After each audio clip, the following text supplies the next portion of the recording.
என்னடா இந்த விஜய் யாரு பேரையும் நேரடியாவே சொல்ல மாட்டேன்றான், யாரு பேரையும் அழுத்தமாவே சொல்லவே மாட்டேன்றான்.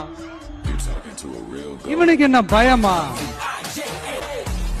அப்படி இப்படின்ட்டு ஒரு சில இந்த அரசியல் விஞ்ஞானிகள், இந்த நக்கல் நையாண்டிகள் இதெல்லாம் நடக்கும் இல்லையா? அவங்க எல்லாருக்குமே நான் சொல்லிக்கிறது என்னன்னா, இங்க சில பேரோட பேர்லாம் சொல்லாம விட்டதுக்கு காரணம் சொல்ல முடியாம அப்படின்றதெல்லாம் கிடையாது, சொல்ல தில் இல்லாம அப்படின்றதெல்லாம் கிடையாது. அதுக்கெல்லாம் ஒரே ஒரு காரணம் தான், நீங்க யாரு பேரையும் சொல்லி தாக்கிறதுக்கெல்லாம் நாங்க இங்க வரல. தாக்கி பேசுறது, மரியாதை இல்லாம பேசுறது, தரை குறைவா தகாத வார்த்தைகள்லாம் யூஸ் பண்ணி பேசு, அதுக்கெல்லாம் நாங்க இங்க வரவே இல்லை. மக்கள் மத்தியில ஒரு நல்ல பேர் எடுத்து நல்ல ஒரு டீசென்டான அரசியல் செய்யறதுக்கு தான் நாங்க இங்க வந்திருக்கிறோம். நாங்க ஏற்கனவே